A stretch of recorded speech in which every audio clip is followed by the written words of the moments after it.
Obviously, fans are hearing the buzz about the sale, but that could take months. It could take weeks, could take months. There's going to be a lot of rumors. You'll find out when you find out. You're going to be a lot of twists and turns, probably. If I had to guess, I would make Cohen the favorite, but I would not make him the overwhelming favorite. But I'd say there's four groups that are probably serious, and he's on top of the list.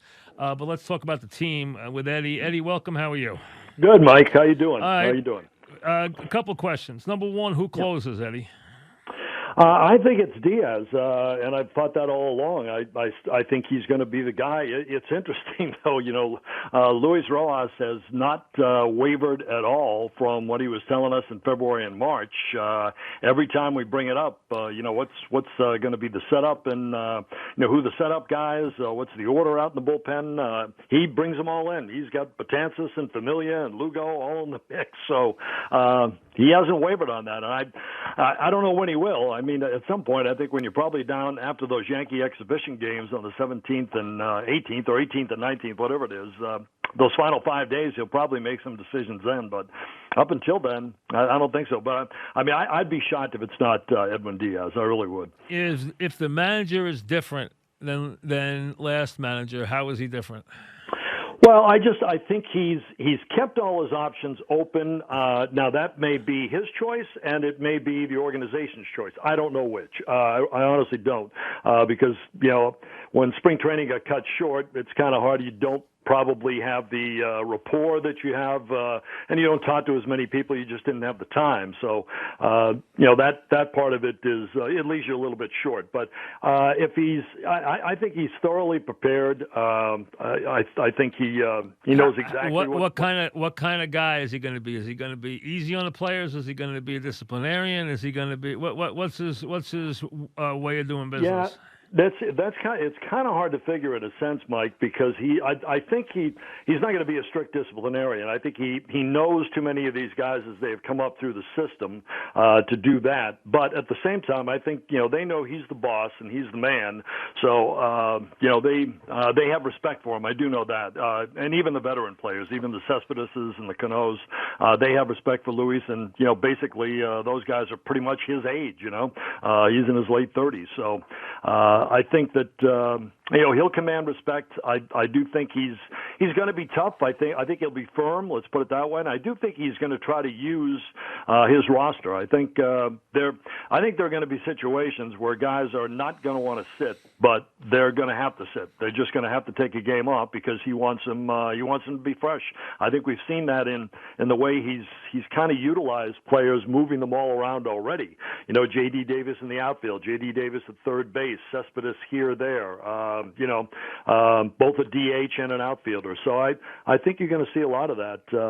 I think the two things that he knows he's going to need are depth. I think everybody wants that, whether you have 60 or 162. The other is versatility, and if he has them both, and health, which is the most important thing, I think he thinks he'll be all right.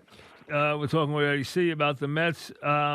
Is this a teaching staff, an instructional staff, or is it a staff that kind of lets players just be? No, I think it's instructional. Yeah, I mean, you have a guy like Gary DiSarcina, the third base coach. He works with JD very much at third base. He's the infield coach as well. I think Chili Davis is that way as well. I mean, I think he's very instructional too. Now, Chili's an old school guy. I don't think he's going to try to revamp swings. He works with what he has and what's best for guys. I think that's the way he's always worked. But they like Chili a lot. There's no question about that. So I think that and Hefner is young as well too. Hef doesn't, this is his first, pitching coach opportunity, but he gets along well with all the guys. They have a lot of respect for him. He stayed on top of things when, they were off for the 2.5 months, from mid-March or so till they got back here. And honestly, Mike, you look at the pitchers right now. That was one thing I think that all of us were kind of not worried about, but just wondering about what kind of shape they were going to be in and how much they'd have to ramp up. These guys are pretty much good to go almost right the now. Pitchers have been ahead of the hitters, no question about it. Yeah. But they usually are in spring training. But the thing is, you didn't know after the ramp down and then trying to ramp back up in a spring training 2, so to speak, and how much work they did by being away. But a lot of guys found opportunities. Like Steven Matz, said he found an opportunity at least once a week to get out there for 4 innings and pitch to live hitters. There were he was in the Nashville area, so there were a lot of players around the area that got together and worked that way. DeGrom was on the mound a couple of times a week. So a lot of guys are more advanced or further along, I think, than you might think. All right, Eddie, the Cespedes, what do the Mets perceive his role to be, and what does Cespedes perceive his role to be? I think Cespedes perceives his role to be 60 games playing every day. Where? Yeah, well, I think they've been working him in the outfield. Now, he really hasn't done a lot of running, so that's going to have to be proven over time. I think that he's probably going to DH a lot, but at the same time, they have a number of guys they can use there. But I do think they want to see what they can get out of him. Is Cespedes going to cut into Davis's time? I don't necessarily think so because, if Cespedes is in left, you could have JD as the DH, and you could have McNeil at third, and if Cano's playing at second, that's fine. You could certainly have JD as the DH. JD and Dom may have to split sometime if Cespedes plays a lot in the outfield. Now, I think what the Mets would rather have, if you have a healthy Cespedes and a guy who can move around out there with his arm, I think we've been through this a million times. He probably should play right with his arm, but he's not going to. Well, he won't do that. Left. He won't do that. He's not doing that. But are you better off with, and listen, I like Dom Smith as a defensive player, but he's a first baseman, okay? He's not a left fielder. And he's a good hitter, too. And he's a very good hitter. Yeah. But I think ideally, if you had a healthy Cespedes who could move out there with his arm, you'd want him in left field as opposed to either JD or Don. That's just my feeling, and I think that's what they're looking at. Now, I don't know if they can have that. That's what they're trying to find out. If they can have it, well, then he'll DH a little bit more, and you're going to have to use JD and Don. It's not a bad way to go either. You want their bats in the lineup. There's no question. But defensively, you're probably a little bit better off with Cespedes if he's healthy and can move. See, I think I'm talking with Eddie C about the Mets. You know that Pete's going to play every day. You know that he's going to play. If he's healthy, he's going to play 58 of these games, right? You got to figure. Probably, 55 there, but right around there, okay. And maybe you DH him once a week or once every 2 weeks to keep him healthy, that kind of thing. Sure. And obviously, when you look at the rest of that team, there's a couple other guys there that are the foundation guys. The one thing I think that they're not going to do, which I think they should do, is I think they should find a position to give McNeil to play rather than move him all over to play his games. And I don't think they're going to do that. I think they're going to wind up playing him everywhere, which I really don't think is fair to him because I think he could become a star. And I think it's going to be hard to be a star when you're playing 4 positions. It just is. It's very difficult to do. Who's this, McNeil you're talking about? Yeah. No, I honestly think, Mike, that he is going to play a majority of games at third base. But what about when Cano's off? They're going to put him at second, right? Yes, I do believe because he's so Cano's not going to play every day. So Cano's going to miss 2 games a week. So McNeil's going to play those 2 days at second, and maybe Davis plays third those days. Okay. Correct. The bottom line though is, I think you don't want to keep moving McNeil all over the field. Listen. He can be Ben Zobrist, I understand, but he's better than that. He could be better than that as a player. I really believe that. He could actually be a big-time player. I think he deserves to have a position. It probably should be second base, but Cano's here, so it's not going to happen. Right. So exactly. You could give him third base and say no one else plays third, but that doesn't make sense because you're going to want to play him at second when Cano's out. So I guess McNeil's going to have to just get used to playing a lot of positions. Yeah, he's worked out some in the outfield, too. I think there are times when you might move him there. The one thing, the good thing to me about McNeil is that like I said, I think the majority of games he is going to start at third base. That doesn't mean he's going to end up there by the end of the game. Right. You can do some switches, you can move him over. And he said second's his best position. He told me his best position is second base. I think he probably believes that. And I think that's probably true. I think he could be a pretty decent third baseman. We'll see. We're going to find out. But I think he could be that. And like I said, I think the majority of time what he can be as a batting champion is what he can be. He could do that. That's for sure. And that's listen. Ultimately, that's what he cares about. And he wants to hit, and he's not going to be shy about going after. Well, he wants to be at the top of that lineup and set the stage, set the tableau for the bangers that follow him. So hey, listen, he hasn't gotten enough attention, and obviously we know why. Okay, when you have a guy come in and hit 50 home runs, it's going to get attention, and he's a dynamic personality. But McNeil has a chance to be everything that they thought Greg Jeffries was going to be.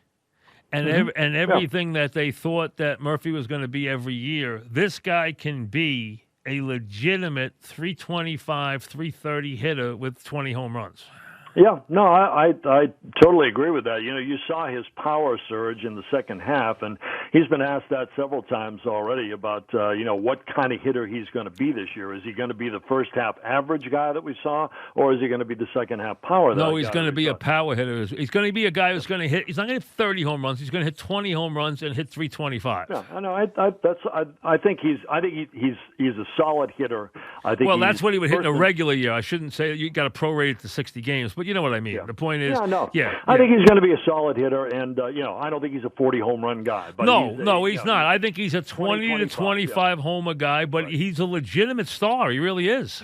Yeah, no, I think he can be. I absolutely think he can be. He's a big part of the picture. I don't think there's any question. He's going to get his 4 at-bats per game. That's the thing. That's why I think, like I said, I think he'll start a game mainly at third base, but that doesn't mean. But is that hard? Is that going to take away from his hitting that he has to move around so much? I don't think so. Honestly, Mike, I really don't. It does. I don't think anything phases him. To be honest with you, I think he is so locked in when he goes up there to hit. That's what he wants to do. He loves to do it. I think it's in a sense like Murph. McNeil is a better defensive player than Murph was. There's no doubt about that. Right.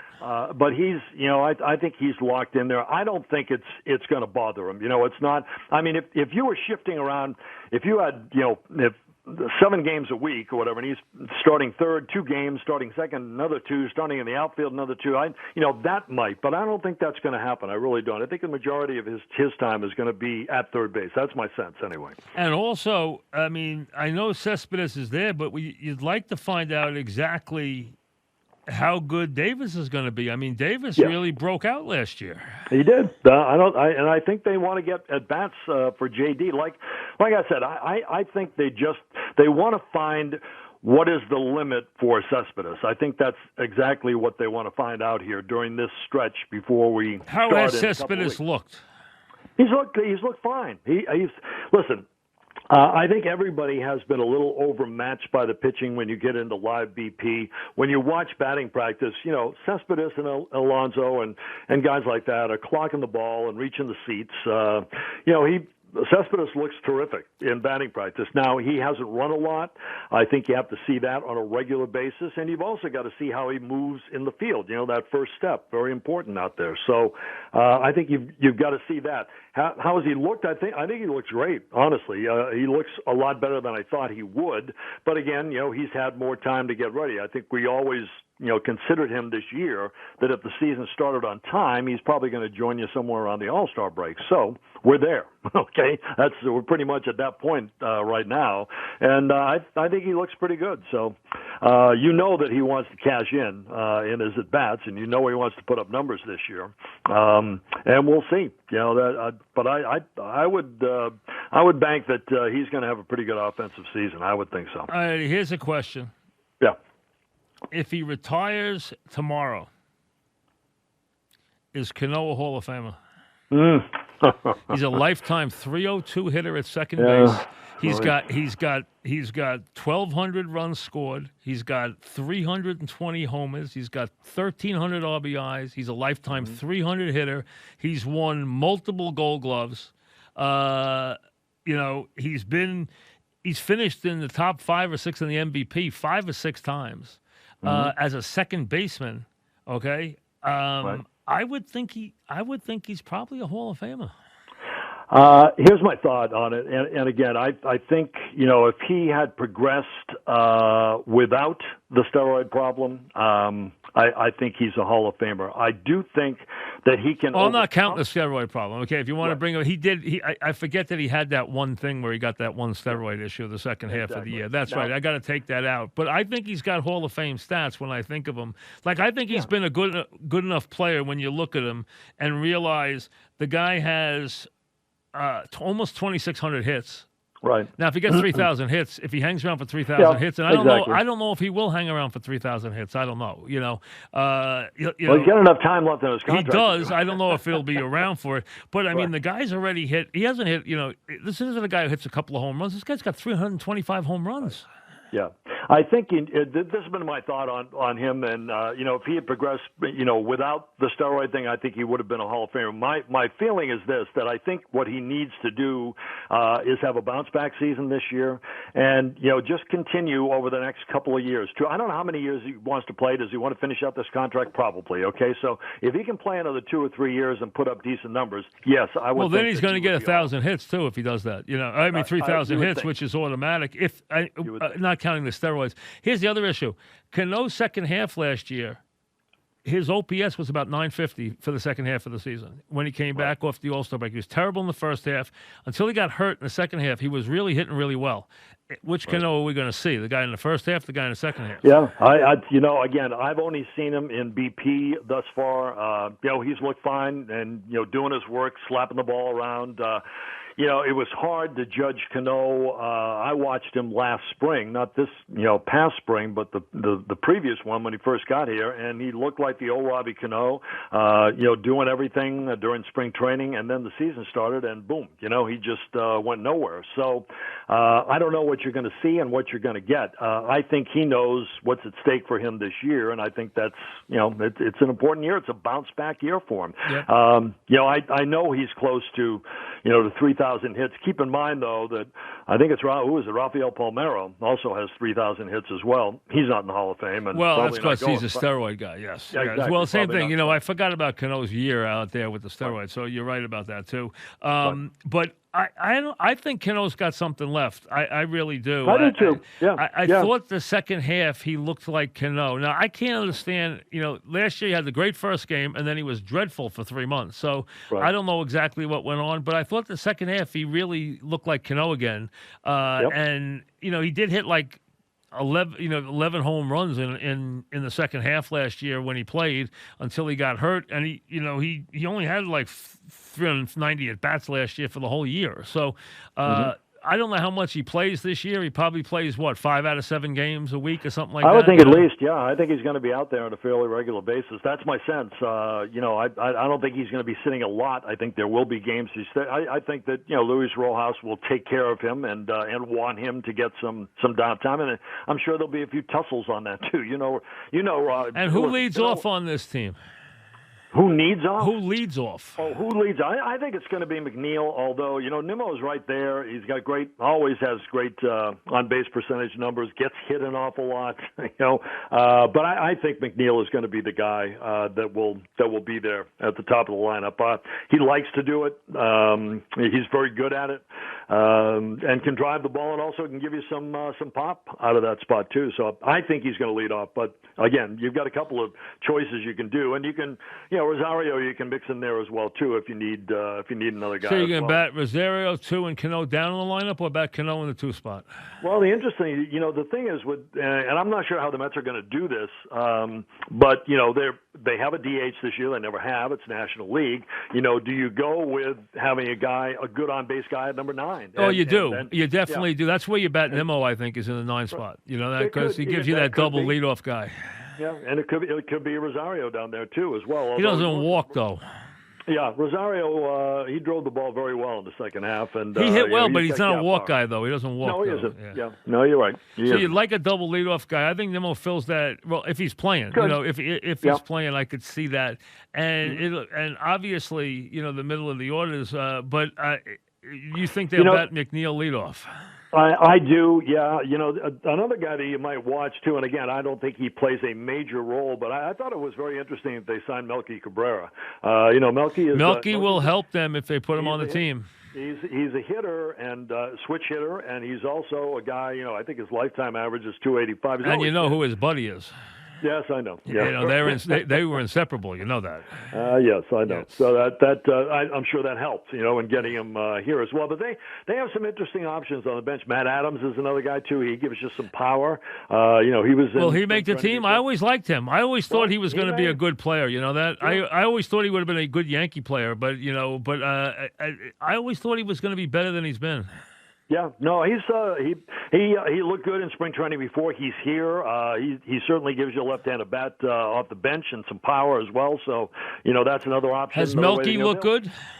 What's that? Has Melky looked good? Yeah, I've only really seen him probably a day and a half, but he's looked fine. He looks to be in shape, and like I said, he can hit. So it's hard to tell right now with when you watch the simulated games and that the pitchers are well ahead of the hitters. There have been some guys who have turned on balls and gotten the ball out of the park, but it's kind of hard to tell at this point. But I think eventually the hitters will catch up, and I think all of them will get the number of at bats they need. So.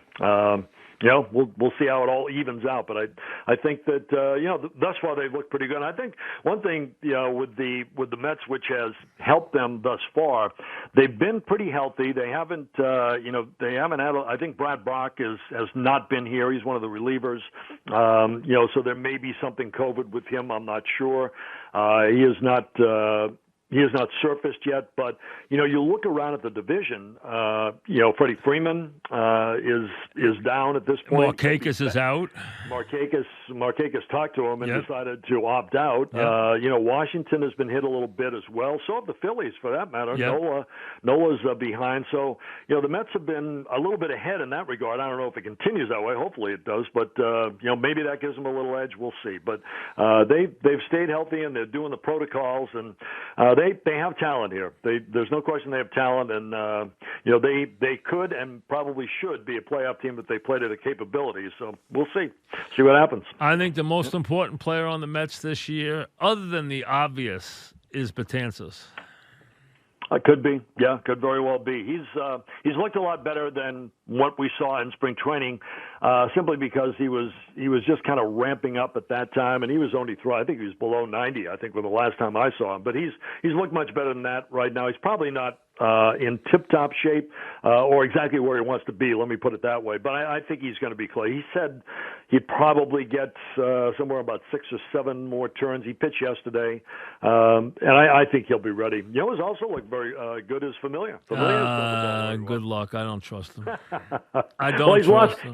He's lost weight. You didn't trust Diaz either. Listen, I'm on board. Listen, I'm on board. I think they should have traded Diaz. I don't think Diaz is ever successful here. I think that I will apologize to Diaz if he has a year like he had in Seattle 2 years ago. I think Diaz is going to lose the job as the closer this year. I do not think he's going to close in New York. That's my opinion. All right, I think he's going to be okay, but again. Mike, out of 56. At this point in time, we shall see over 60. And I do think he is going to be the guy that they tap. But I get the sense too that with the 60 games they're going to use a lot. You can't let him give up 15 homers in the ninth inning this year, Eddie. Well, that's absolutely. Well, I mean, if that starts again, Mike, it's going to be a short. Well, listen, I think everyone's got a short leash. With 60 absolutely, games, have we ever seen a big reliever be worse than he was last year? Yeah. My God, no, it was awful. It was and especially when you consider from where it was the year before. Yeah, he was great. Never seen. Yeah, I know. It's I know that was a disaster, and I don't think it's going to be that way this year. But again, if you have a couple of blips in a row, that's going to affect you. Drop down on the depth chart, I think, right away. And I think that goes for hitters too. I don't think you can go 3-4 games with a 1 for 16. You're going to be sitting on somebody else's. Try to plug a bat in there to get them hot. I think that's just the way it is. Ordinarily with a lot of veteran guys, you can ride them for a while and say, okay, I'll give you these 2 weeks and see where you are. Can't do that here. You don't have that many weeks. 2 weeks if the sky doesn't fall. 2 weeks to baseball. Yeah. Well, we'll see. Yes. Hopefully. I'm looking around the country. It's a long 2 weeks. I agree. There's a lot that could happen. Absolutely. Thanks, Eddie. We'll chat. All right, Mike. Thank you, Eddie Coleman.